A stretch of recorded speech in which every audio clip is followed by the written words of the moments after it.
welcome to RBS, welcome to another video. Today we are going to have a look at the Bujan 530. No wait, it's the Wulong Almaz. The Chevy Captiva?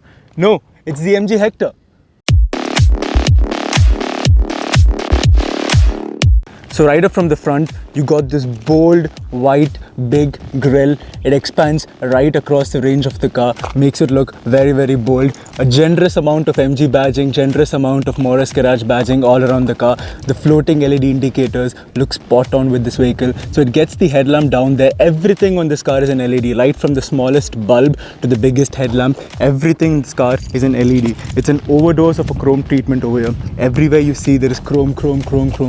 It gets a front camera, it gets 360 camera, it gets front parking sensors. Wow. And it's a long car. It's a very, very long car. It's literally as long as the older generation Honda CR-V. Gets 17-inch alloy wheels, although they could have been a tad bit bigger to go in with the design of the car, but they look very, very cool. They look very, very funky. Even the wheel wells get chrome treatment. It gets a footstep, again Morris Garage badging over here. Again, the rear wheel, it looks a little bit offset. A bigger alloy could have actually made a whole lot of difference. It gets this striking borderline across the car, makes it look very, very sharp, very, very cool. Gets this sort of request sensor on the front two doors. The A, B and C pillars are totally blacked out, making it look really, really sporty, giving it a floating roof experience. The fuel camp over here, you get the AdBlue again, so it's a complete BS6. You have to fill it up with the AdBlue. So moving to the rear of the car, it continues with the chrome treatment, with a chrome strip going across the rear, internet inside, and yes, it does have internet inside. The tail lamps remind me of the older generation Q5, if I'm not wrong. Follows the same swiping indicators, especially with the boot open.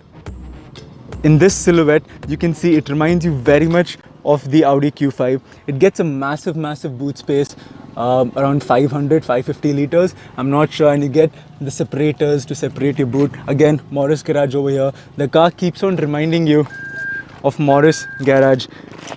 Wow, what a car. It gets dual ports, but a single exhaust. So, not particularly sure why they've done it. Probably for the export market, but dual ports and single exhaust, maybe for the symmetry, but doesn't make that much sense. Again, moving over to the side of the car, follows the same line, the same symmetry. Let's just quickly jump in and see how it is. So the seat is done to my driving position, again above 6 feet. It's not that bad, it's really, really comfortable. Gives you loads of leg room. Wow. And you get your AC vents over here, your charging socket, all black interiors. Everywhere you touch, it's leather, it's nice materials. So let's quickly just hop in the front and see how it is. Let's start her up.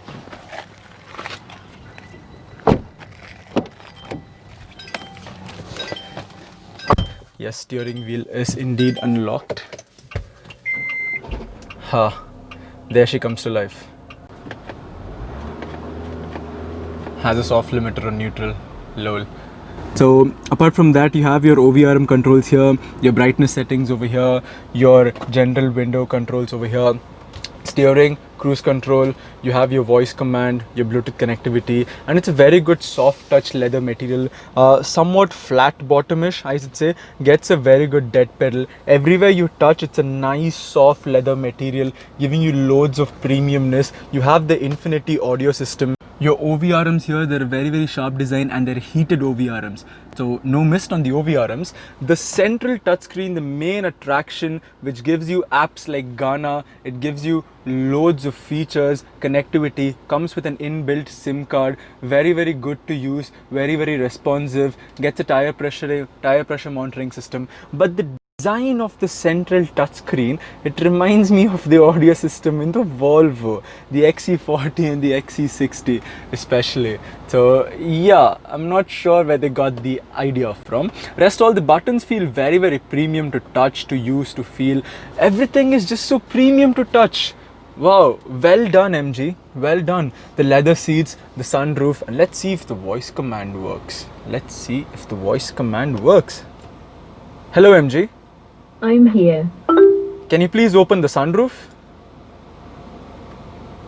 Little slow. Oh, it's opening. There you go. MG's listening to us. That's nice.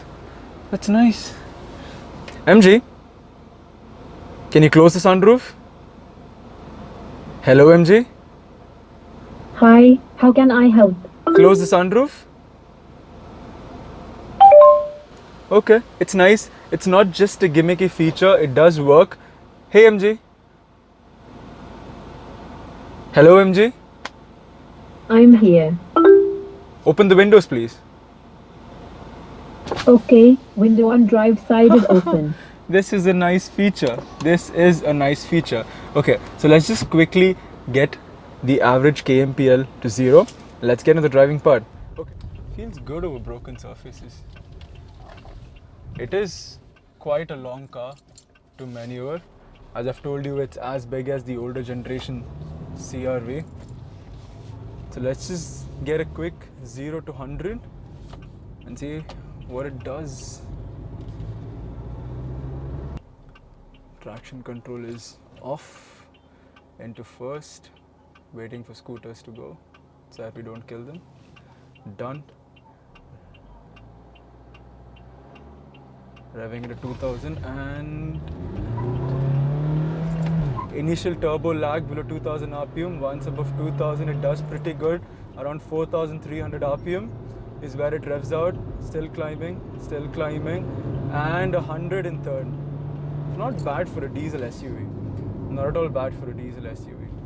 But right from the start, you get the difference that this particular 2-liter turbocharged 4-banger engine from the Fiat's family is so subtle. It's more refined in this particular car.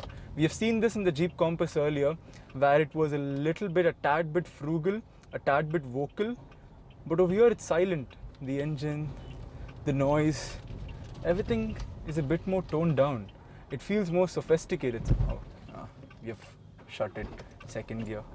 Yes. Sorry. The only thing, which spoils the whole experience of it is this gear lever. I mean, your steering is a soft touch leather, your seats are soft touch leather, but this thing is a rubber cover thing which just spoils the experience. I mean, they shouldn't have cheapened out on this thing, It's something which you regularly touch, but the positioning is nice, the positioning is proper. Speaking about, let's get the traction control on. So, as you were speaking about the platform being more subtle, the platform being more smooth, this is actually based on the older generation of the Chevy Captiva. Yes, the older Chevy Captiva. And it's a heavily modified platform of the Chevrolet Captiva which we have here. So basically back in 2007 when SAIC, that's Shanghai Automotive International, had a joint venture with GM, General Motors, they got a lot of knowledge from GM's cars, from Chevy, from Buick, from Cadillac, and this knowledge they used in for their premium cars. In return, SAIC gave them the Enjoy, the Sail and the Yuva, which was launched in India. Well, we all know what happened to them. They didn't do that pretty good. But the reason why I'm telling you this is, keeping in mind of the frugal interiors which were there in the Enjoy and the Yuva, the hard plastics and literally no concern at all for creature comfort, this is a very, very comfortable car. They've come a long way, keeping in mind that it's hardly 8-9 years from when the Enjoy and the Yuva was launched. The leap is huge. The leap is really huge. So they are learning on the go, which is a very good thing. LED headlamps. The flash is so strong. Wow. The length of the car is the length of the car is really astonishing. It gives you so much of comfort, so much of legroom for this price. I'm not sure if it's longer than the Harrier, but it sure looks better than the Harrier. I'd say that for sure. And the Harrier also has the same engine, the 2-liter turbocharged 4-banger from Fiat. I think we should drive the Harrier also to see, because we have done the Jeep, we have done the Hector. So once we get the Harrier done, we can actually see in which car this engine performs the best, because there's a huge difference in the Jeep and the Hector. So coming back to the Hector, the only thing which I feel is sketchy is the width of the car. I mean, the proportionate length and width is not equal, and they've also done it out for the tires. The tires are 215 section. They're smaller than that of the XUV 500. If the tires were a tad bit wider and the car was a little bit more wider, it would have added for the comfort, because 3 people, fully grown people sitting in the rear is a slight squeeze because of the width.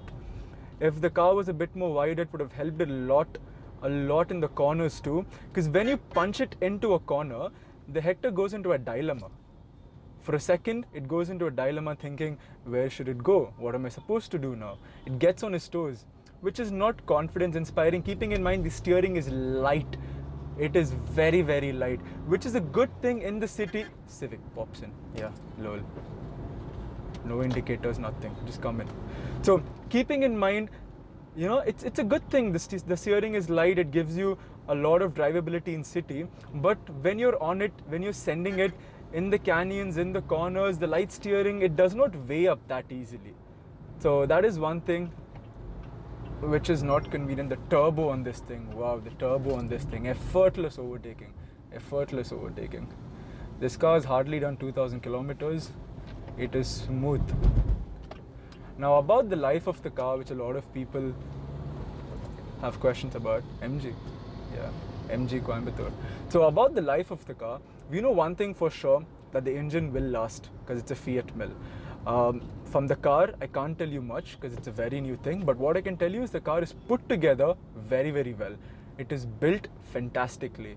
The fit and finish, the premiumness of the car, the way the door closes, the way the switch gear, simple things like, you know, how you operate your OVRMs, like look at the noise deadening, the NVH levels, everything is so amazing. So everything from the touch and feel point feels really solid. So I think, yes, it should last. It should come up pretty long. So right now we are getting an average KMPL of 12.5. So it comes with a manual transmission in the diesel. It misses out on a diesel 80. I think that is a market which you need to jump into, especially in this part of the world where we do require power, but mileage is a huge part of the Indian buying mindset.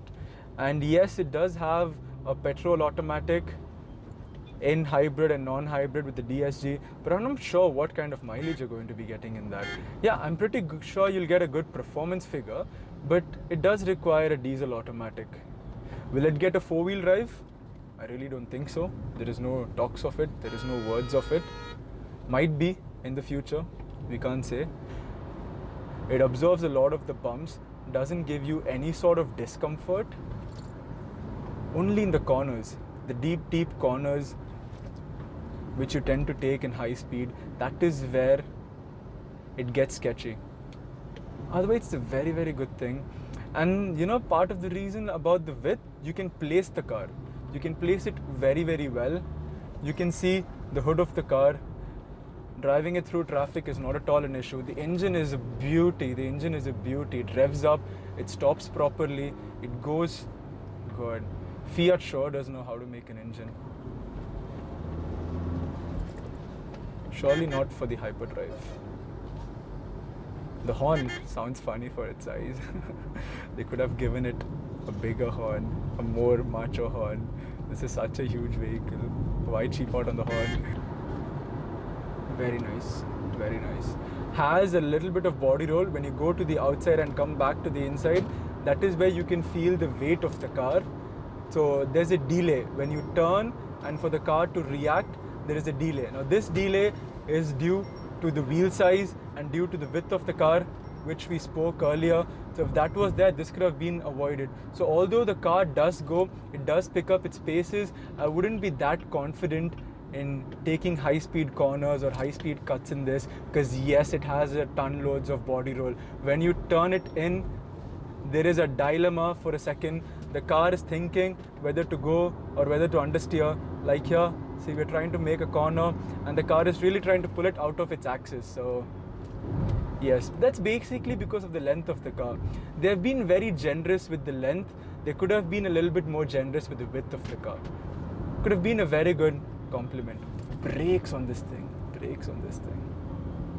This is a car meant to cruise at. Get it at 100, listen to your unlimited music junk in Ghana, chill out. Don't do anything fancy with it.